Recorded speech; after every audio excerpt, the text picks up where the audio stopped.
Al puro principio, principio de todo. Antes de los caminos, villas y ciudades, antes de los carros, trenes y celulares, antes de nosotros, no había nada. Au tout début, Au début de tout, avant les routes, les villes et les villages, avant les voitures, les avions et la télévision, avant nous. Il n'y avait rien. rien. Rien. Mais qu'est-ce que tu racontes? Jamais il n'y a rien, ce n'est pas possible. Toujours quelque chose il y a eu. Quelque chose comme quoi? Le fleuve! C'est grâce à lui que nous sommes là. Reprenons. Al puro principio, principio de todo. Era la infancia del río. Ni siquiera se llamaba así. Le llamaban manantial o arroyo.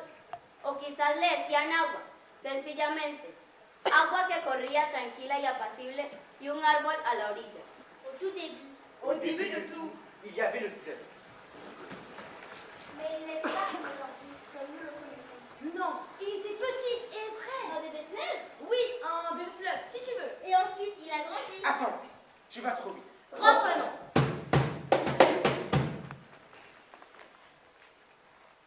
Al puro principio, principio de todo. Era la infancia del río. Ni siquiera se llamaba así. Le llamaban manantial o arroyo. O quizás le decían agua, sencillamente. Agua que corría tranquila y apacible y un árbol a la orilla. Au tout début. Au début de tout, C'était l'enfance du fleuve. Il ne s'appelait même pas encore ainsi. On l'appelait source. Ou bien ruisseau. Ou alors on disait eau, tout simplement. une eau qui coule, tranquille, paisible. Et sur le bord, il y avait un arbre. Un seul? Non, bien sûr que non, toute une forêt. No, claro que no, todo un bosque. Au tout début. Au début de tout, Au milieu de la forêt, au bord de l'eau, il y avait un arbre spécial. un arbre spécial. Oui, un cèdre Grand. très grand. Tellement grand qu'une liane de verrucot le retenait à l'étang par le bouchon tombé.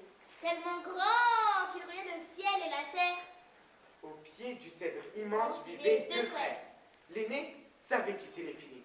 Et toutes les nuits, il grimpait dans l'arbre pour pêcher. Des filets pleins de poissons, il remplissait. El hermano menor debía contentarse con la pesca que su hermano le traía. Le cadet, paresseux, devait se contenter des prises que son frère le ramenait. ¿Estaba celoso? Ah, si, mucho! Il était jaloux? Ah oui, très. Un jour, il a découvert comment l'aîné, tous ses poissons, attrapaient. Ah ouais, comment? Au crépuscule, les feuilles de l'arbre dans l'eau tombaient, et chaque feuille en poisson se transformait. Arrête avec ça. Avec quoi? De parler comme ça, dans l'eau tombée, en poisson se transformer. On dirait maître de nage. Oh, vous n'allez pas comme ça. Bon, reprenons. Si les feuilles qui tombent dans l'eau se transforment en poissons, Se dit le frère cadet. alors il suffit d'abattre l'arbre et à moi les filets pleins et la richesse. Non, il n'a pas fait ça. Si, Il prend sa hache. et frappe, mais la nuit, l'écorce repousse. Il frappe, encore. De l'autre à la nuit, il frappe. Et même durant la nuit, il frappe sans répit. Et il finit par couper le tronc. Oui, Pero gracias a la liana, el árbol que da asido a la estrella, furioso manda una ardilla a la cima del cedro para que de una dentellada lo rompa. Mais la liane retient l'arbre à l'étoile. Il est furieux. Il envoie un nid qui reste jusqu'à la cime du cercle. D'un coup de dent, couper la liane. L'arbre pleure, crie, puis dans un tonnerre. Tombe et se fracasse. ses branches déchirent le ciel, les racines arrachées dessinent les montagnes, creusent les premiers gouffres. El tronco se vuelve agua, el ataque irrumpe en la selva. Le tronc devient haut et le fleuve attrapé au déferle sur la jungle. Chaque branche devient un bras, un affluent. Las miles de hojas en miles de peces. Des milliers de feuilles, des milliers de poissons. Du grand chamboulement naissent les oiseaux et les bêtes sauvages. Los pájaros y los animales salvajes nacen de este gran desorden aparente.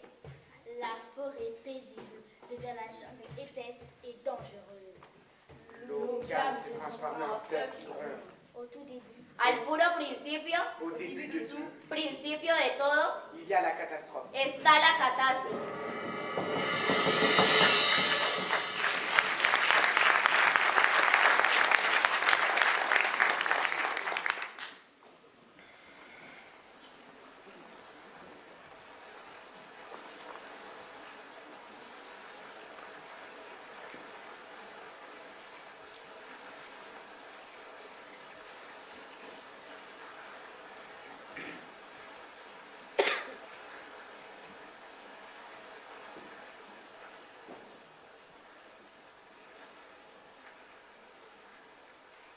Sí, nosotras también tenemos dos hermanos.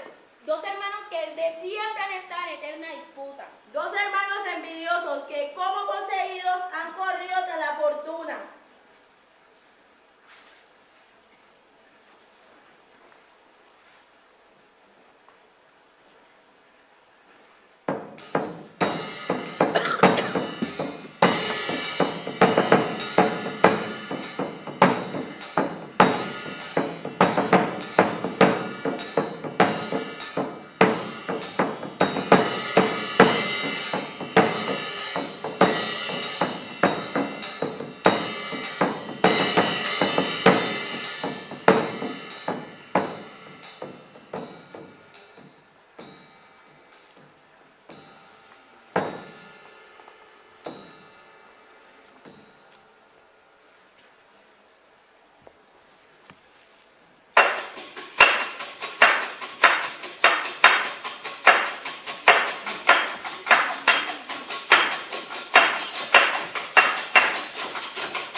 Des murs, des barreaux, et pas un arbre nulle part.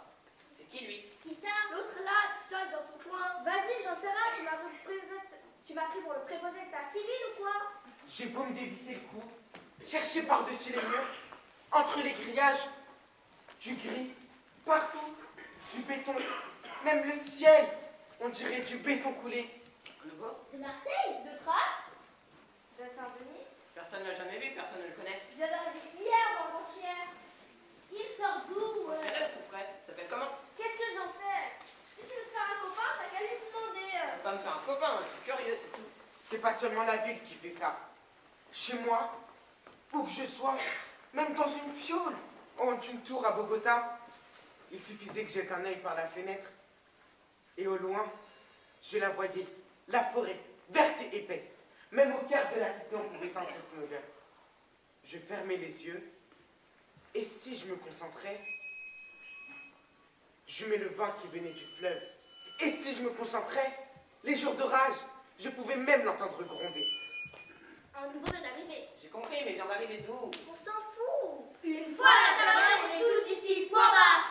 De loin, lui. Il s'est fait choper à l'aéroport. La classe. Tu penses? Bah ouais, la tour à l'étranger, ça le fait, non? C'est vrai. Moi, j'aurais bien voulu voyager. Moi, c'est pas le Club Med non plus. Peut-être. Mais ça aurait quand même plus de faire serrer en bas de ta cité. Super serré, ça en jette pas sur ton trottoir ou à 10 km, c'est pareil. Ouais, c'est pareil, se faire serrer, c'est toujours nul. Pas pareil. La classe à la latte, moi je dis. Des conneries. Venez, on va marcher dans l'autre sens. Rien que pour me faire chier.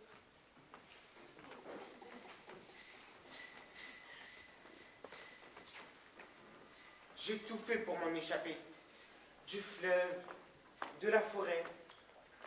Ah, j'aurais jamais cru qu'aussi loin, ça allait tellement me manquer. La classe à Dallas, moi je vous dis. D'après les bruits qui courent, c'est la classe à Caracas. Il vient de Colombie. Toi tu te fais chier avec la géographie, hein. La capitale, c'est Bogota. On s'en fout, ça rime pas. T'es trop con. Vas-y, le poète, t'es là pourquoi, toi? Oh, hein. Tu nous avais pas dit que t'avais pas qu'une petite. Vous avez des métaphores. Ouais, il a attaqué un main argent, en fait, je suis gentil. Lâchez-moi, c'est juste pour déconner. Je voulais partir loin pour ne jamais revenir. Mes sœurs me disaient que je pourrais pas, que la trato coulait dans mes veines, que sans lui je me mordrais, que dans mon sang elle m'appellerait, que je ne ferais qu'autrement qu'y retourner. Je riais. Je vous enverrai des cartes postales de Quetzal. Je leur répondais. Vous verrez ce que vous verrez. Eh, le nouveau s'est fait choper à Roissy, j'ai entendu. Il avait beaucoup sur lui. 10 kilos. 10 kilos. Peut-être 20. Vas-y, pourquoi passons? C'est ce qu'on dit dans son bide. C'est vrai. C'est ce qu'on raconte. Je peux aller fouiller après lui au shot pour vérifier. Qu'est-ce qu'il a regardé comme ça en lait? Je fais une fixette sur le gars, ma parole, c'est tombé amoureux ou quoi? Peut-être qu'il attend qu'avec un hélico on vienne le tirer de là. C'est peut-être pas Escobar, qui sait? Vous délirez, les gars. Une nulle, le mec. À risque gros, il gagne le titre.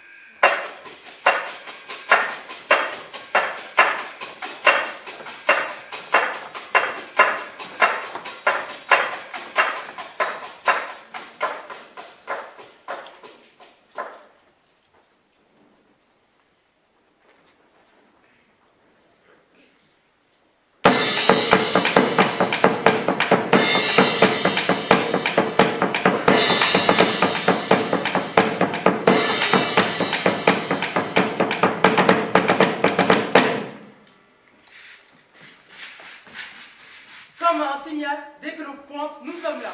Pioche, pelle, tamis en main. Pour chercher de l'or, nous sommes venus de loin, de tous les coins de la forêt. Du Brésil, de Guyane, Du Suriname. Des villes et villages de Colombie. certains ont grandi là, tout près. Moi, tout près d'ici je suis. À quelques heures de marche. Une journée peut-être. 2. Ah, je ne sais plus exactement. Sur la canopée, quand on marche longtemps, le temps se dilate ou se suspend. Par moments, on ne voit plus le ciel et on ne sait pas s'il fait jour ou nuit. Mais même si à 3 pas d'ici, tout est sombre comme dans un puits, même les yeux fermés, on peut le voir briller. L'or caché dans la forêt. D'autres, en avion, sont venus. D'autres encore en pirogue.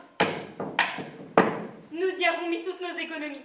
Et ceux qui n'avaient rien, ils ont puisé la force dans la rêverie. Depuis toujours, on les entend. Les histoires des chanceux qui sont tombés sur un filon. Qui, du jour au lendemain, ont fait fortune. À pied, moi, droit devant, machette en main et hamac sur le dos. Tu vas par là. Un vieux m'a dit. Tout droit, tu vas et tu trouveras le campement. Le campement! Au début, peut-être. Mais maintenant, un gros village. Une petite ville. Au début, Ouais, le campement. Quelques hamacs qui entre les branches et les lianes se balançaient. Une douzaine d'arbres abattus autour des nappes d'eau dégagées. Mais quand le premier a vu dans son tamis la poussière briller, dès la première pupille trouvée, le bruit a couru. Et de partout, des dizaines d'autres sont venus.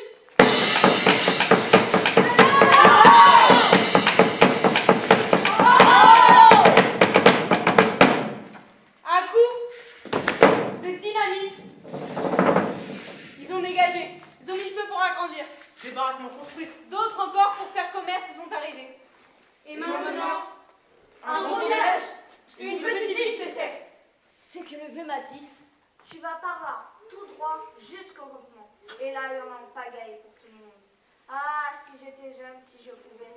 M'a dit le vieux. Si j'avais ton âge, tes jambes et ton dessous. Ah, moi aussi, je me précipiterais. En pagaille pour tout le monde? On aimerait bien. Pas vraiment ça pour le moment. De la poussière, quelques pépites, pas de quoi s'enflammer. Peut-être oui. Mais si poussière et si pépite, c'est que de l'or, forcément il en a. C'est que par là, il court caché. Oui, forcément. Le filon y est. Faut s'obstiner, ne pas lâcher. De la poussière, quelques pépites, pas de quoi s'enflammer. De la poussière, quelques pépites, pas de quoi s'enflammer. Je l'ai trouvé le troisième jour. Plus petite qu'une pile, la pépite. C'était un signe. J'ai tout dessus. Je ne me suis pas précipitée comme ils font tous. Tout ce qu'ils trouvent, ils courent le ventre, pas fuités comme ils sont. De la poussière, quelques pépites, pas de quoi s'enflammer. Ici, le prix, c'est une blague. Quelques pieds qui transforment un rhum dans leur gosier. Et les lendemains, ils vont aller pisser. Et c'en est fini de la pépite. De la poussière, quelques pépites, pas de quoi s'enflammer. Pas moi. Celle-là, jamais je ne la vendrai. Porte bonheur, celle-là. Signe qu'il faut continuer dès l'heure jusqu'au crépuscule à 4 pas de chercher. Et puis, un jour, le filon viendra. Et alors, le frère qui me disait que je rêvais, que dans la forêt, je me perdrais, et les sœurs qui faisaient tout pour me dissuader, alors ils verront de qui de nous cinq avait raison. De la poussière, quelques pépites, pas de quoi s'enflammer. De la poussière, quelques pépites.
crecimos.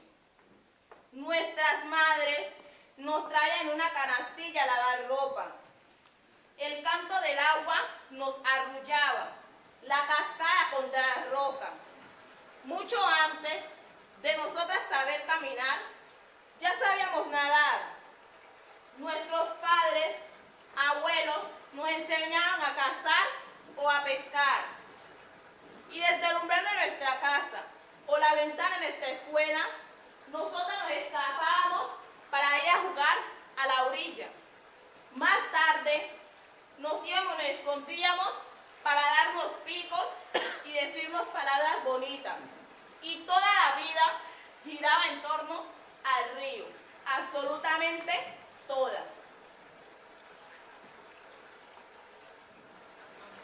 Del África lejana heredamos el tambor, el sonido de la flauta y el cheque, su colcoto entre música y lamento que hacemos nuestro velorio. Al son de un alabao, un arrullo, un chicualo con repicar la marimba, taratioca, un hermano. El sonido del cununo es el corazón del negro, esto es lo que identifica el sentir de mi pueblo. En las fiestas para darle cosas nos pone emoción, las comparsas y carrozas vienen de inspiración. Los colores abundantes son un punto a razón, la chirimía, ritmo popular de la región, montando un tunde y formando un revolú, cantando y brincando así se vaya la luz. Los gozos franciscanos, lo viven los chocanos, procesión, tradición, es la fe en oración. Esta es mi tierra, Chocó, alegría, swing y sabor, su gente llena de amor y orgullosa de su color. Esta es mi tierra, Chocó, alegría, swing y sabor, su gente llena de amor y orgullosa de su color. Paisajes fríos que seducen, como el atraco Bauco, San Juan y Tutunendo, y parques naturales que enamoran. Los catillos, utría y árboles de nuestra selva, especies de animales que impresionan. Ballenas, tortugas, tigrillo y armadillo, y colores de frutas que provocan. Ay, no, muchachos, van a mojar la ropa. Ay, no, vos te lo dañas.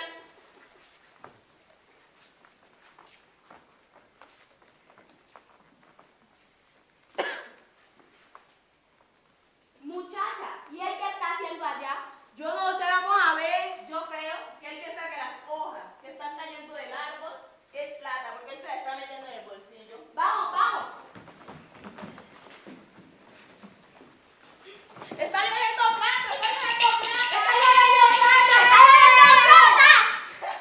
Es mi plata, no quieren que la chape, la devuélvamela. C'est mon argent, vous n'avez pas le droit de le prendre, de le voler, rendez-le-moi. ¿Pero qué pasa? ¿Te has vuelto loco? Solo son hojas, no es plata. Es solo un juego, es de mentira. No entienden nada, qué tontas son. Un día de todo les mostraré, tendré los bolsillos llenos de pasta de la verdad. Y ni un centavo les voy a dar. Un día de todo tendré que entender que me suplicarán por nada a mis pies. Vous comprenez rien, vous êtes idiote. Un jour, je vous montrerai. J'aurai les poches pleines d'argent. Du vrai, pas un centime je vous donnerai. Un jour, j'aurai tellement d'argent qu'à mes pieds, vous vous prosternerez. Y el otro igual. No era mejor, con los mismos juegos se recreaba. Mientras los otros cuatro gritaban, corrían y se peleaban, yo me quedaba en mi puesto concentrado y buscaba con el agua hasta la rodilla, entre las piedras y el fango. Me la pasaba escarbando y por las noches me escapaba de la casa y entraba al bar a hurtadillas agazapados. Alors pendant que le frère et les sœurs se chamaient au sujet des feuilles qu'ils prenaient pour des billets de banque, moi, dès que je tombais sur un cahier qui priait, vite, sans rien dire à personne, dans ma poche je le cachais. Et le soir d'après, aux hommes saouls du bar, j'allais le montrer. C'est de l'or, je leur demandais et ils riaient. C'est presque de l'or, petit. Ils me répondaient et parfois même une pièce de monnaie pour s'amuser, ils me donnaient. Nuestros hermanos desde chiquitos eran así. Obsesionados con la riqueza. Creíamos que con la edad se les pasaría.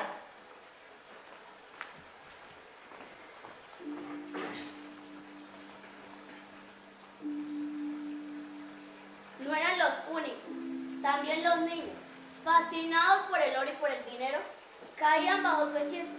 A los adultos, los mismos les ocurría, a los borrachos y a otros también. A todos por todas partes, la fortuna fácil los seducía. Mientras tanto, como si todo comprendiera y algo temiera, el río rugía.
en journée, semaine après semaine. Des mois, tu veux dire. Et pour certains, des années.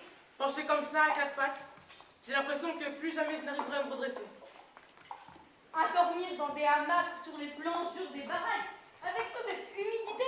Regarde mes mains, comme des pruneaux frimés. Je sais plus si je suis homme ou crocodile. Comme tu y vas, avec la tête que tu as, un crapaud, on dirait. Vraiment, des fois, je vous jure, je me dis que ça vaut pas le coup. Que je ferais mieux de tout laisser tomber. Pourquoi faire? Retourner dans mon village. Et alors? Retrouver mon mari, mes enfants. Tu n'as ni mari, ni enfant, au but du délire. La famille, les amis qui nous manquent, ouais. Mais si on les a quittés pour venir ici, c'est pas pour des vacances, c'est pas pour s'amuser, c'est parce qu'au village on n'arrivait pas à remplir la marmite. À quoi ça sert d'être avec les siens s'il n'y a rien à manger? Et alors, qu'est-ce qui a changé? Ici depuis des semaines, des mois, des années, toujours pareil. Pas un rond d'épargne. Parle pour toi, t'as tout vu. Moi, j'ai mis un peu de côté. Des clopinettes, j'ai pas l'impression que ce soit très avancé. Non mais faut pas lâcher. Imagine que tu abandonnes et que le lendemain tu entends que ceux qui sont restés sont tombés sur le filon. Ouais, imagine. Toute ta vie, tu t'en voudrais. Peut-être, ouais, pour ça que je reste. Mais des fois, je me demande si c'est pas de la folie. Une espèce de folie, ouais. De tout temps, la fièvre de l'or, c'est une maladie, tout le monde le sait. Ça me fout en rage comme ça. Quoi? Que ce soit toujours les mêmes, qui sont plein les fouilles. T'as pas tort. Regarde comment ça se passe ici. C'est nous qui sommes là toute la journée à quatre pattes, c'est nous qui piochons, nous esquintons la santé, et quand on trouve quelque chose, presque rien à vrai dire, les racheteurs nous filent un prix de merde, eux se font des couilles en or. C'est drôle ce que tu viens de dire. Des couilles en or. L'or que nous trouvons pour leur redorer les couilles. C'est qu'on n'a pas le choix. Ça coûte cher d'aller revendre en ville. Des journées de marche où on pirogue. L'avion, il faut même pas y penser. Pour aller revendre nous-mêmes, il faudrait trouver gros. Devenir un boss. C'est pas pour demain. Quel optimisme. En attendant, on est obligé de traiter avec les racheteurs. C'est un cercle vicieux, je me dis parfois. On dirait que quoi qu'on fasse, on reste dans notre misère. Que tout est fait pour que les riches deviennent encore plus riches et que nous autres, on ne décolle pas de notre misère. Et tu voudrais quoi? Créer un syndicat? T'as pas tort. Vous avez entendu ce qui s'est passé l'année dernière? Quoi? Vas-y, Vas-y, raconte. Pas loin, dans la forêt, les gars ont trouvé de l'or. Pas de la poussière et quelques pépites, mais de l'or vraiment en quantité. Ils ont pas eu le temps de dessouler après avoir fêté que des gens en hélico, des mecs armés se sont pointés. Ils ont filé quelques billets aux gars qui avaient trouvé le filon et les ont chassés. C'est l'entreprise des gringos qui s'est accaparé la mine. Et avec l'aide de l'État, qui plus est. Et les mecs comme nous, bah comme d'habitude, ils se sont fait entuber. Ils ne se sont pas révoltés? Mais qu'est-ce que tu voulais qu'ils fassent? Les autres étaient plus nombreux et armés. C'est pas avec leurs pioches et leurs machettes qu'ils pouvaient faire quoi que ce soit. Si on n'était pas cons, au lieu d'être là soir après soir, à boire et à déblatérer, on pourrait s'organiser en prévision d'un coup semblable, se préparer. tu rêves? T'as pas entendu ce qu'elle a dit? Des pioches et des machettes face à une armée! Se préparer à quoi? À se faire massacrer? Au lieu d'être là soir après soir, à boire et à babasser, on pourrait se secouer et réfléchir, avoir un plan au cas où, être prêt. Ouais. Pour tout ça, il faudrait déjà trouver de l'or. Le petit là, il en a trouvé, hein. Une petite pépite de rien du tout, pas de quoi s'exciter. Une pépite par-ci, de la poussière par-là. C'est pas grand-chose, hein, mais suffisamment pour savoir que de l'or dans le coin, il y en a. Sérieux, les gars, on ferait mieux de... Enfin, je sais On pas. ferait mieux! Yaka! On devrait! Bla bla bla! On ferait mieux de prendre un verre, moi je dis. Puis aller se coucher. Puis si à l'aube, faut se remettre. Reprendre un verre, moi je veux bien. Moi aussi. Ah, si. Me quieres,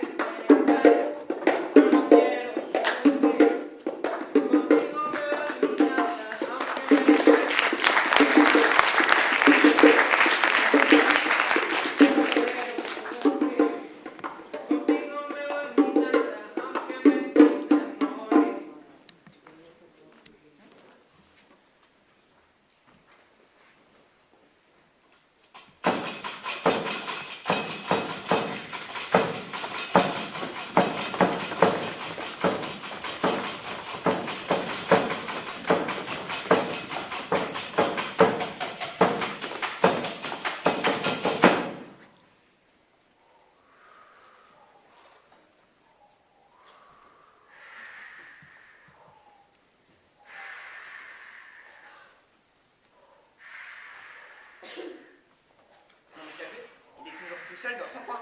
Il parle à personne. Il est très bizarre, ouais. Qu'est-ce qu'il fout là?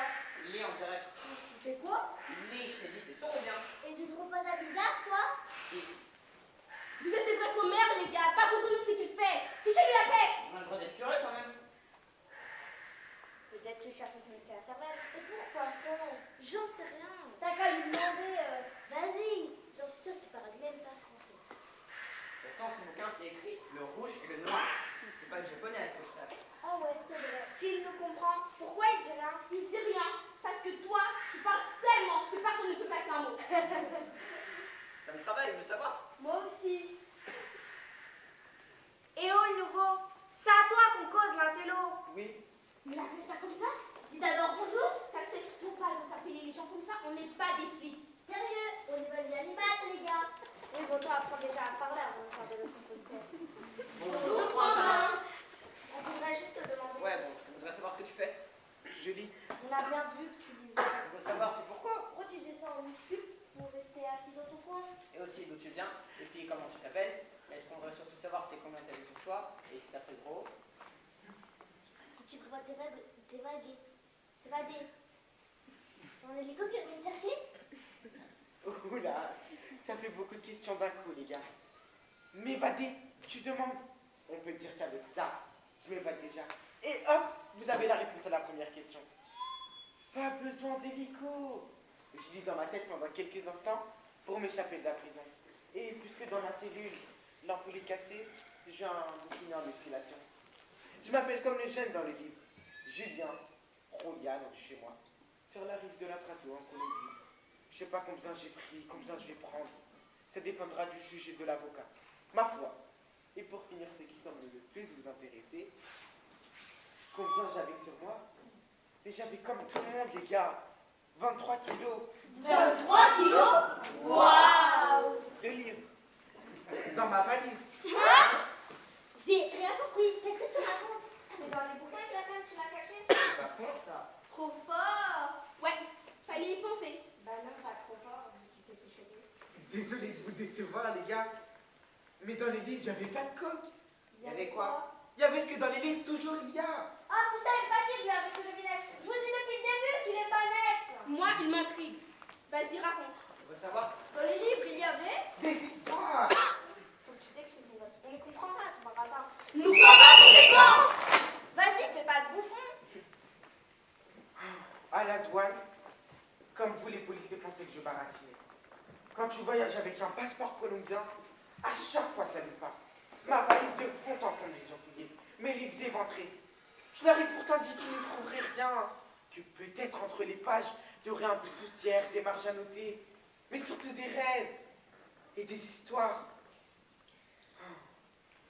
Eux aussi, ils n'ont pas voulu me croire.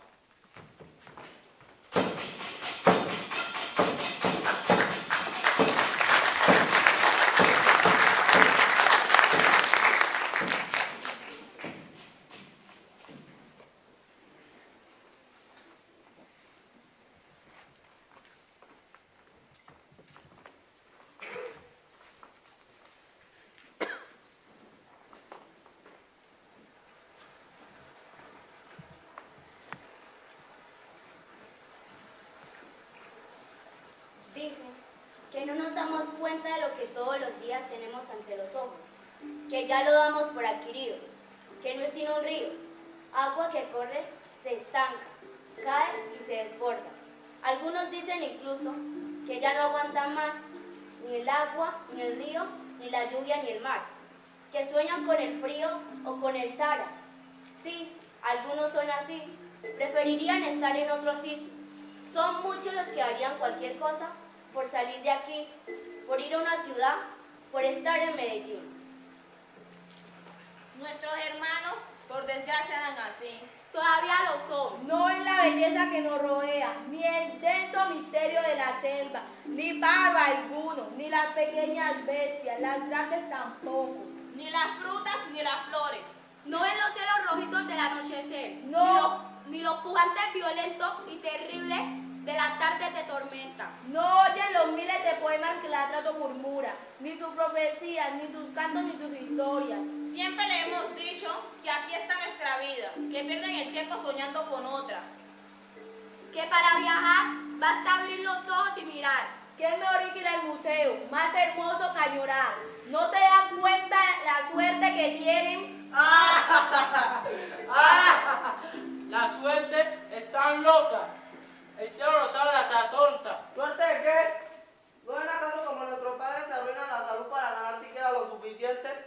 ¿No es que por la noche los platos ni quien los llenen? Que mientras unos se atiborran, otros solo migajas obtienen. ¿Seguro? ¿Creen que para ser feliz o vivir alegre basta con mirar las mariposas y las flores agrestes? No hay nada que hacer con estos dos, tercos como mulas de menores. Solo tienen un deseo, una obsesión: irse. Irse. Irse. Y amasar bienes. Hacer uno mejor que el otro para luego echárselo en cara. Esta historia es vieja como el mundo. Dos hermanos que se pelean a menudo, que quieren probar cada uno que hará más y mejor. La aurora majestuosa y el misterioso crepúsculo, para vivir decentemente, no son suficientes.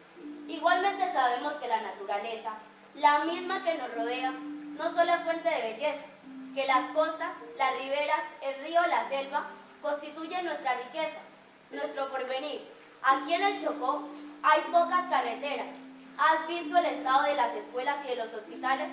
Ni me cuentes, este río, que algunos desprecian y otros ni siquiera ven, afortunadamente es quien recorre 750 kilómetros, uniendo pueblos, familias y mercados, que en él podemos circular, que en vez de quedarnos en los pueblos, completamente aislados, como el mito, cuando el hermano del Gran Cedro echaba las redes, nosotros aquí tenemos tan poco, casi nada, es cierto.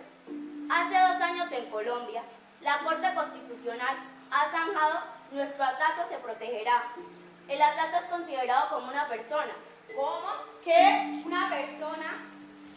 Nuestros hermanos se fueron lejos. Completamente embrujado por el brillo del oro y el ruido del dinero. Pero nosotras, para cuidar el río, aquí nos quedamos en compañía de estos.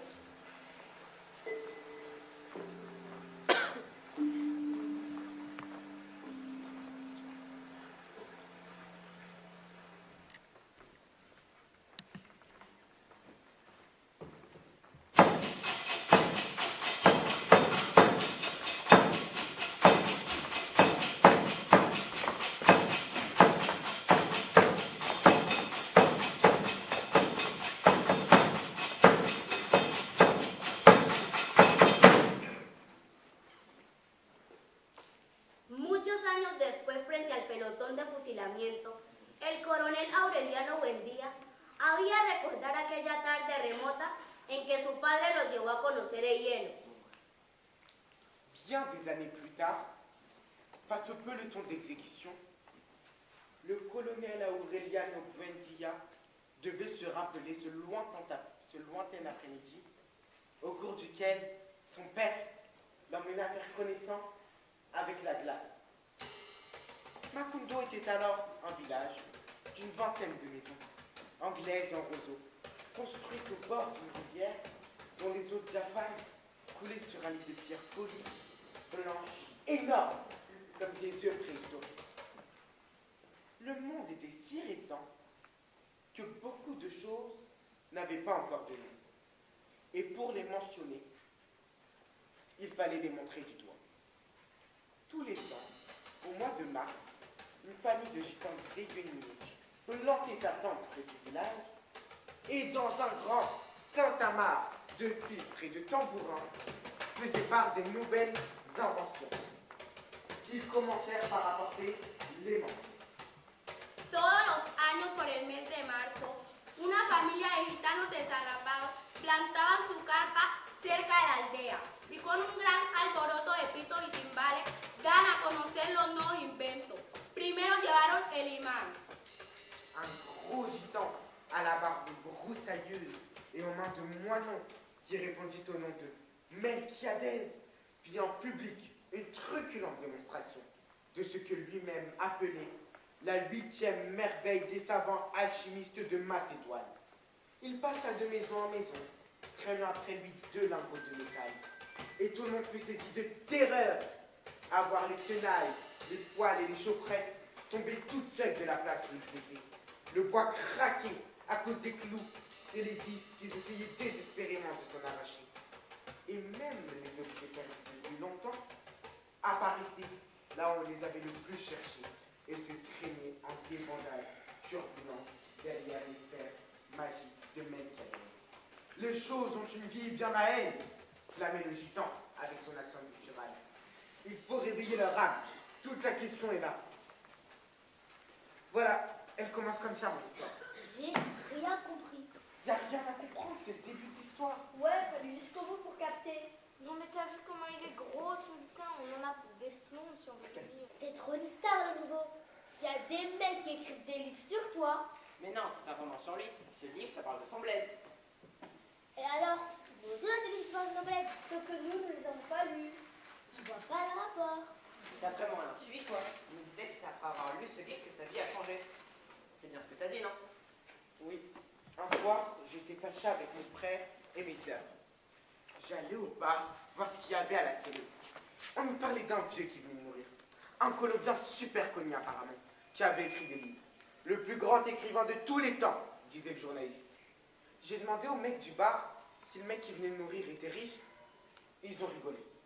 Et m'ont répondu que oui, très riche. Alors, je suis parti voir la maîtresse pour lui poser des questions sur l'écrivain et ses livres, et sur combien d'argent il avait amassé.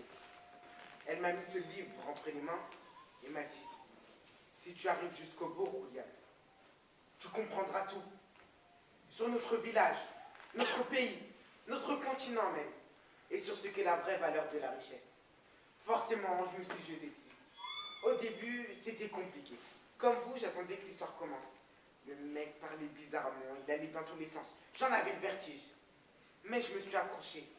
Et je sais pas ce qui s'est passé, mais au bout d'un moment, c'est comme si j'étais rentré dans l'histoire. Comme si l'histoire parlait de moi. Et alors, t'as compris? Comment il est devenu riche, l'écrivain? T'es bouché ou quoi? Il a écrit des livres que tout le monde achetait.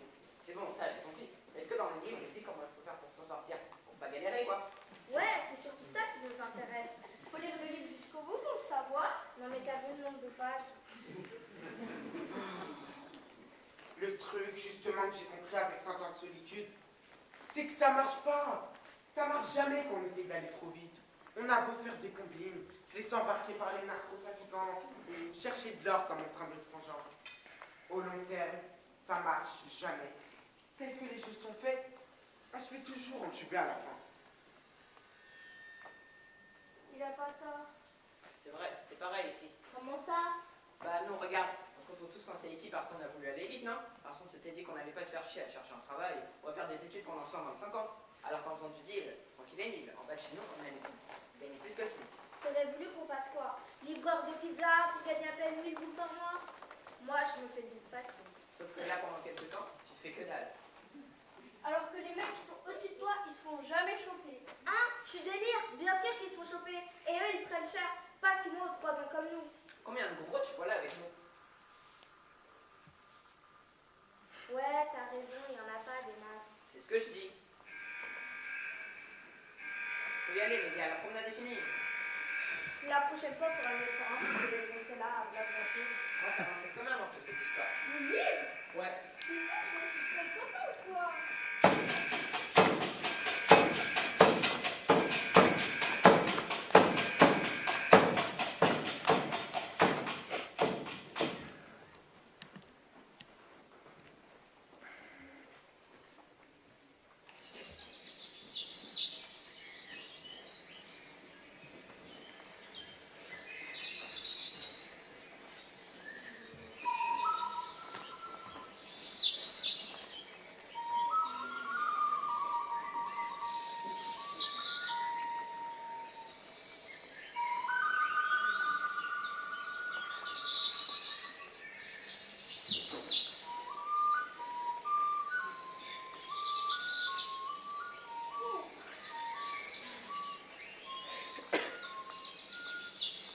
Un matin, Il y en a un qui s'est mis à crier. Ça brûle! Ça brûle!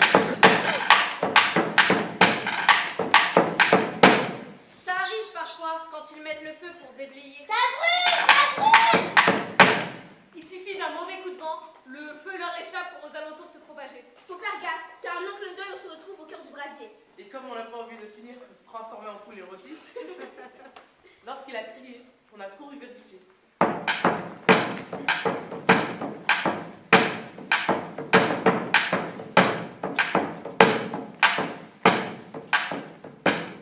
Il n'y avait rien, tout allait bien, rien, nulle part qui brûlait. Ça crame, les gars, ça crame! Il y en a qui parfois pètent un plomb. Ils se mettent à brailler, à délirer. À force, dans la forêt, mal nourris, fatigués, la fièvre monte. La fièvre de l'or devient fièvre tout court. Ça crame, les gars, ça crame! Ça crame, les gars, ça crame! Pas rare, malheureusement, l'équidéral. Ça crame, les gars, ça crame! Ça lui passera, on se disait. Ça crame, les gars, ça crame! Oh, on l'ignorait, elle finira bien par la fermer. Ça crame, les gars, ça crame! On va fatigué de gueuler. Mais le mec, de pire en pire c'était. Après un moment, on a envie de le taper. De le noyer! Juste pour qu'il se taise. Qu'il arrête de nous saouler. Oh, j'en pouvais plus à l'entendre. J'avais l'impression que ma tête allait éclater. On a fini par aller le voir. Essayer de le calmer. Qu'est-ce que t'as? Ça ne va pas de hurler la tête? De hurler comme ça, t'as perdu la tête même ou quoi? Il y a le feu, vous vous rendez pas compte, les gars! T'as perdu la tête, va te Il reposer. n'y a pas le feu, on a perdu pied. T'as perdu la tête, va te reposer. C'est vous qui avez la tête perdue! Vous ne vous rendez même pas compte qu'il y a le feu! Le feu, partout, la forêt brûle! Par petits bouts! Et il n'y a pas que la forêt qui part en fumée! Vous vous êtes vu? La fièvre de l'or est en train de vous consumer! Tout ça pour qui et pourquoi? Hé, allumez! Avec tes conneries, tu nous fais perdre notre temps. Ouais, on n'est pas là pour philosopher. Discussion le soir avec un verre. Un verre? 10, je dirais. Ouais, ces discussions, le soir, bien bourré, c'est bon. Mais là, en pleine journée, alors qu'il faut travailler... Vas-y, l'allumer, c'est dans ton crâne que ça a cramé. Justement, c'est ce que j'essaie de vous dire. À quoi ça sert de discuter? Tous les soirs, au bar, de déblatérer, de nous lamenter et répéter qu'on s'est fait avoir, qu'on trime ici pour rien, que l'or qu'on a pris, on n'en voit même pas la couleur, que ce sont les narcos qui au final vont tout rafler, ou alors les guerriers roses pour leur lutte armée financée. À quoi ça sert ce qu'on fait? Nos familles, elles crèvent la dalle pareil qu'avant, et pendant ce temps, ça brûle les gars, ça brûle. Tout part en fumée. La forêt, le pays, le monde, nos rêves d'enfants, notre santé. Il y a un moment où il faut cesser, refuser, commencer à regarder plus loin que le bout de son nez. Oula, je crois que oui, on l'a perdu. Il est parti loin, le mec. Ma parole, il se prend pour laitier. J'ai pas le temps, moi, pour ces conneries, écoutez. Ouais, laissez tomber. On veut mieux de retourner bosser. Le mec, tout seul dans son coin, a continué à brailler. Plus personne n'y faisait attention. À force de s'époumoner, il a perdu la voix et il est resté au milieu du campement, à brasser l'air, à s'agiter, à pendre fou. Puis, il a disparu. Dans la forêt, c'est le volatilisme, comme ça arrive toujours avec les animés. Mais j'avais beau me concentrer sur mes affaires, le nez dans mon tamis et l'œil aux aguets. Les mots du fou dans ma tête continuaient à résonner. Je ne voulais pas y penser, mais son discours ressemblait tellement à ce que mon frère n'arrêtait pas de me répéter. Pas quand nous étions tout petits et qu'il faisait semblant d'avoir les poches pleines de billets, mais plus tard, lorsque dans les livres il est tombé. Je ne voulais pas y penser, mais je dois avouer qu'il avait planté une graine dans ma tête et j'avais beau lutter, l'arbre de la conscience, de la révolte, dans mon crâne grandissait.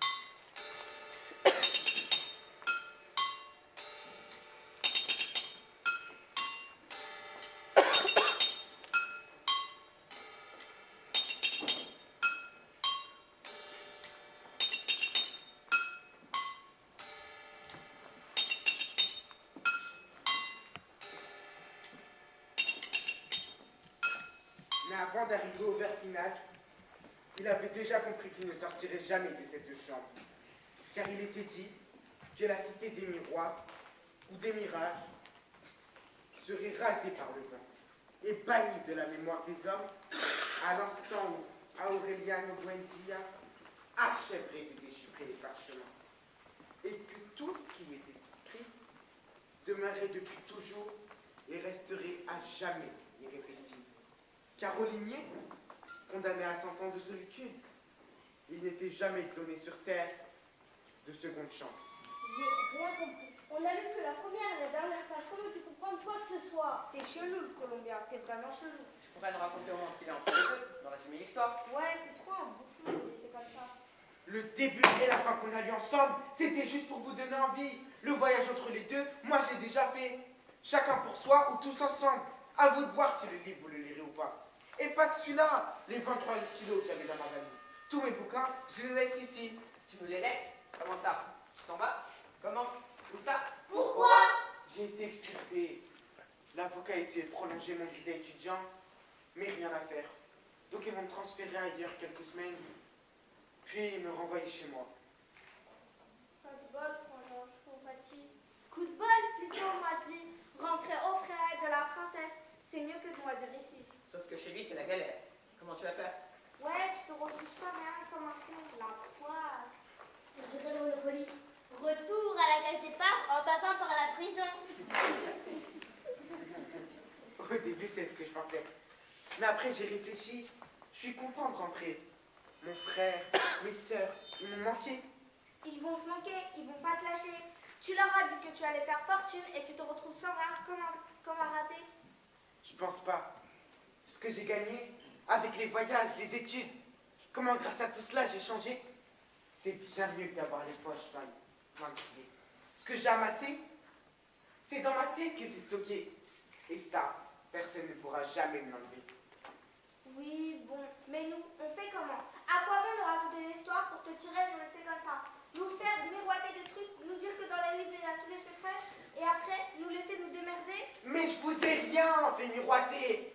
Vous m'avez demandé comment je m'étais retrouvé là.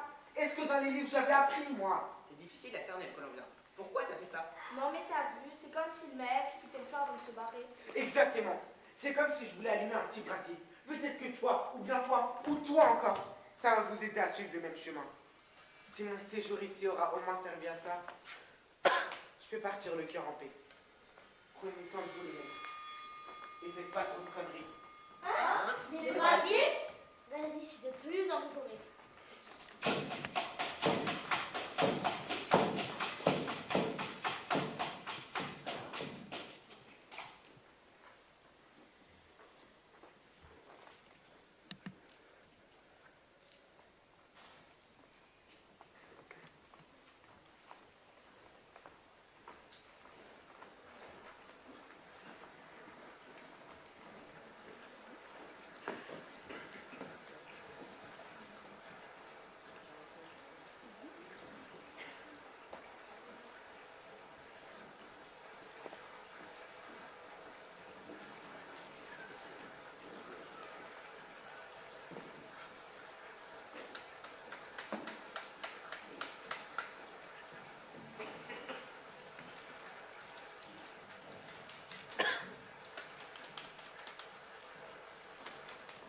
Vous avez entendu les nouvelles, ce qui remonte à la télé?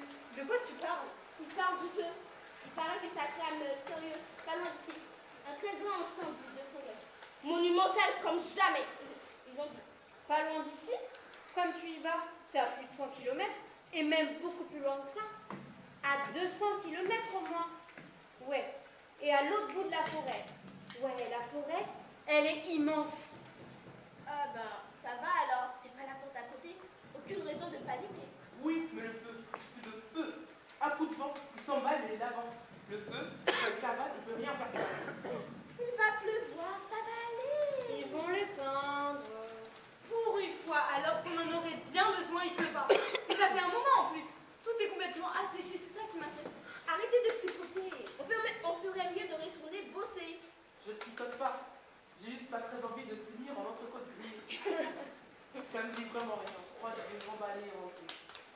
dirait qu'il avait vu juste notre animé. Celui qui n'arrêtait pas de brailler, qui disait que tout était en train de partir en fumée. Complètement timbré, le mec. Il n'a rien vu du tout. Pas capable de voir le bout de son nez. Un pauvre fou.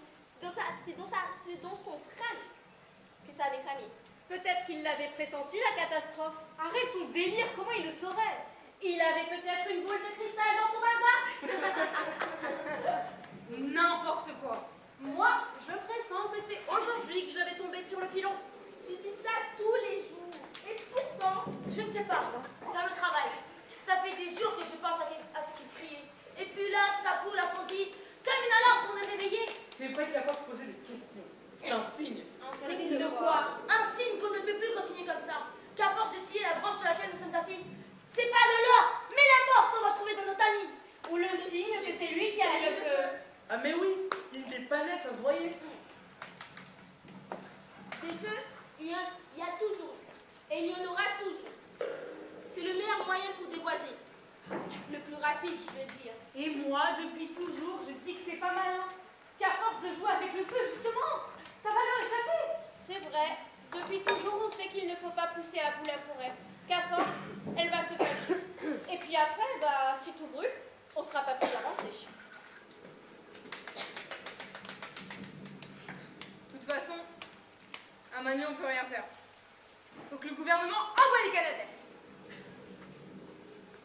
Tu crois toujours une plein de nouvelles, on dirait. Le gouvernement s'en fiche que ça brûle.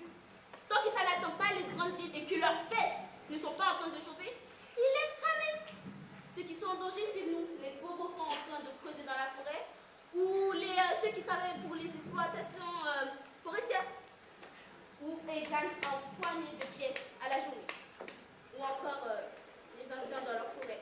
Ouais, les Canadaires, tu peux rêver. C'est bien ce que je dis. Faut se tirer. Sauf que si on ne fait rien, ça va nous suivre. Le feu, c'est comme le tremblement de terre, les marées. Une fois que c'est parti, on peut courir autant qu'on veut. On n'arrivera pas à se mettre à l'abri, à se cacher. Tu as raison. Allez, venez. Aucune paire de mains ne sera de trop pour aider. Tu fais comme tu veux, mais moi, je reste ici et je continue de chercher. Moi aussi, je me suis fait esquinter la santé depuis des années pour prendre peur et abandonner. Moi, pareil. Moi je m'en vais. J'ai pas envie de mourir dans le brasier. Allons éteindre le feu, puis je rentrerai chez moi. Je préfère me débrouiller avec les miens. C'est à ma vie que je tiens, plus que la frontière de forcer à fumer.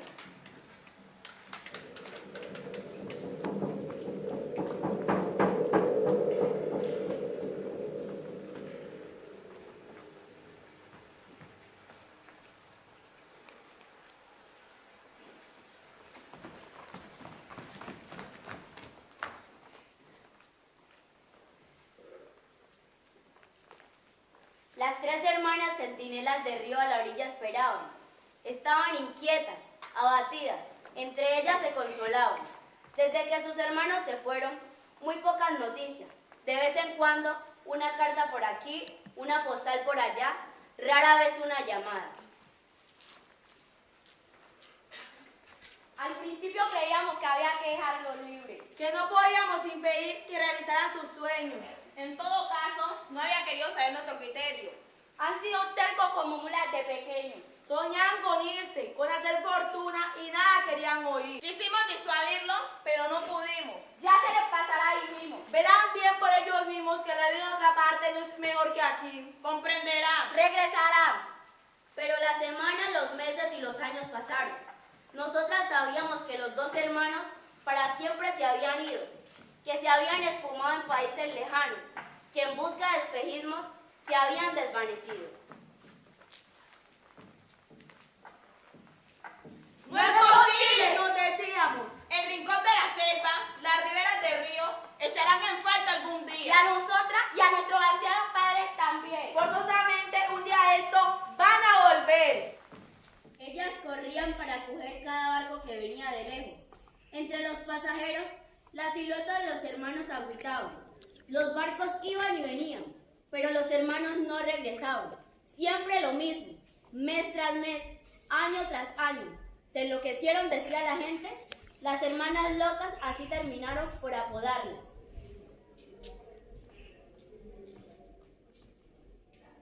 Las noticias cada vez se hacían más raras. Nos preocupaba que el hermano mayor no subiera críticas de la prisión. Y que el hermano menor estuviera en un incendio en el corazón de la jungla. La fiebre del oro, más fuerte que todo, le había hecho perder la razón.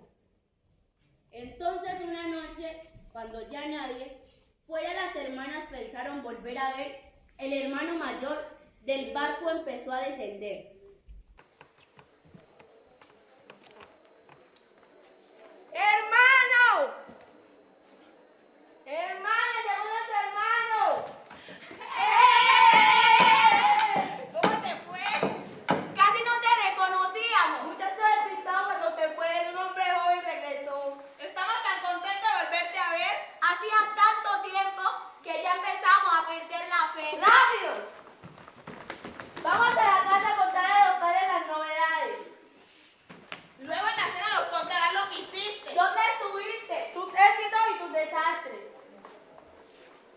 Se fue en busca de una vida mejor, a lograr fortunas en libros y en erudición, pero como antes parecía un zarrapastroso, cuando regresó, no, en absoluto, algo en él se transformó. Seguía siendo menesteroso, pero se portaba como un poderoso, derecho, sonriente, más sosegado, como alguien que un gran secreto ha penetrado. En adelante, juntos los cuatro, las tres hermanas y el mayor, se fueron al puerto a esperar el regreso del hermano menor.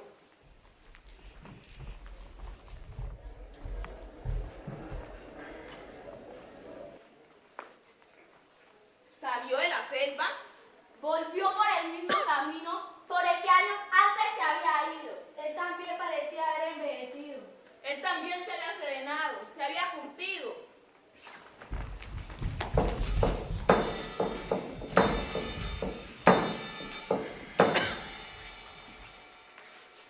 Al verlo regresar así, sin equipaje, sin nada, a pie, enseguida comprendimos que una mina de oro no había conseguido. Pero él también tenía los ojos brillantes y el cuerpo erguido, los bolsillos llenos de historia y la apariencia de un héroe aguerrido.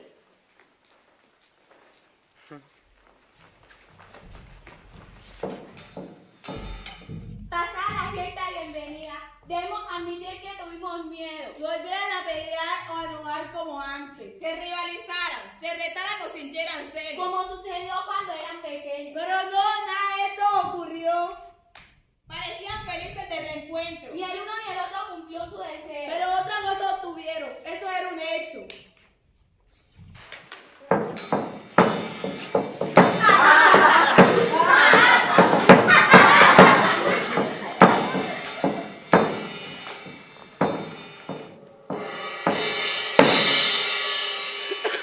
No sé por qué, desde pequeñito con la riqueza soñaba. Je ne sais pas pourquoi depuis tout petit, c'est de richesse que je rêvais. Quizás porque si hasta los ricos están obsesionados con la riqueza. Es comprensible que los que no tienen nada también sueñen con ella. Peut-être que si même les riches par la fortune sont obsédés, alors on peut comprendre que ceux qui n'ont rien en rêvent aussi. La familia como el pueblo. La región y el país. Vivía modestamente, eso es cierto. Notre famille, comme notre village, nos régions, notre pays, vivent modestement, il est vrai. Nos moríamos de hambre, querrás decir. Ils crevaient la dalle, tu veux dire. Pero los niños no necesitan mucho. Mais les enfants n'ont besoin que de peu. Amor, L'amour, una comida, un repas, juegos, des jeux, un techo. un toit. Il n'empêche que les enfants voient, et ils voient que d'autres vivent mieux. Pero los niños pueden ver y ven que otros viven mejor. Ça vient peut-être de la grande histoire qu'on nous a transmise. Quizás esto hace parte de nuestra historia. Et l'or qui coule dans les veines de notre continent, de tout le temps et à tout le monde a fait envie. El oro que corre por nuestro continente ha despertado la codicia del mundo desde siempre. C'est pareil partout malheureusement. Partout, ceux qui n'ont pas d'argent grandissent en y rêvassant. Por todas partes igual. Desgraciadamente, todos crecemos anhelando el dinero. Quand on vient des quartiers que les politiques semblent avoir oubliés, donc depuis toujours, on voit nos parents galérer. Cuando uno viene en los barrios que los políticos parecen haber olvidado.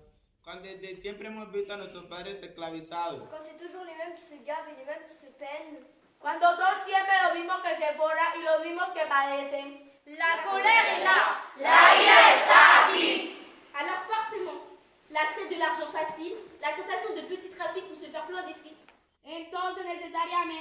fascinación por el dinero fácil, la tentación del minitráfico para llenarse de pasta. Es de los problemas del comienzo. Me parece una locura cuando lo pienso. Ça me semble fou maintenant que j'y repense. Esta- loco. Para mí tampoco tiene sentido todo eso. Pas si fou que ça. Même si pour moi aussi, ça ne fait plus sens. Sin embargo, antes de que se fueran nuestros hermanos, No había manera de que entendiera. Pourtant, avant de vous en aller, il n'y avait pas moyen de vous raisonner. Cette course effrénée pour toujours plus posséder, on a bien vu ce qu'elle a donné. Esta carrera desenfrenada por poseer cada vez más, ya hemos visto el resultado que da.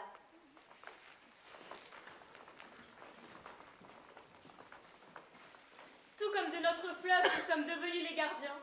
así como nos hemos convertido en vigilantes de nuestro río, Il nous faut nous organiser pour la planète protégée. Tenemos que organizarnos para proteger el planeta. Pour la catastrophe éviter et faire quelque chose de juste. para evitar la catástrofe, para hacer las cosas bien. Il y a des millions de jeunes pour le climat manifester. Hay millones de jóvenes que por el clima se manifiestan. Et demander de compte à ceux qui la nature spolie et leur expliquer que ça suffit. Para pedir cuentas a aquellos que expolian el planeta y decirles que ya basta. Arrêtez de courir pour toujours plus posséder. Que no podemos seguir queriendo poseer cada vez más. Parce que si la planète est en train de nous lâcher, Porque si el planeta se está estropeando. Si de partout, ça tremble, ça brûle, ça fond, et qu'on ne peut plus respirer, Si tenemos incendios, terremotos, si los polos se están descongelando, si ya casi no podemos ni siquiera respirar. Alors être plein aux as, à quoi bon? Entonces, ¿para qué sirve estar repleto de dinero? À être le plus riche du cimetière? Ser el hombre más rico del cementerio. Depuis longtemps, on sait que pour tout le monde, il y a assez. Desde hace tiempo se sabe que en la tierra hay de todo en abundancia y para todo suficiente. Apprendre juste à équitablement partager. Que solo hay que aprender a compartir equitativamente. Trouver le trésor là où ils sont cachés. A desvelar los tesoros allí donde se encuentren. Dans les livres. En los libros, La connaissance. En el conocimiento. Les échanges, En los intercambios. l'amitié, En la amistad. la musique et la danse. en la música, en la danza. Et d'ailleurs, assez parlé. Así pues, basta de hablar. Tu as raison. Tienes razón. ¡Es hora de bailar!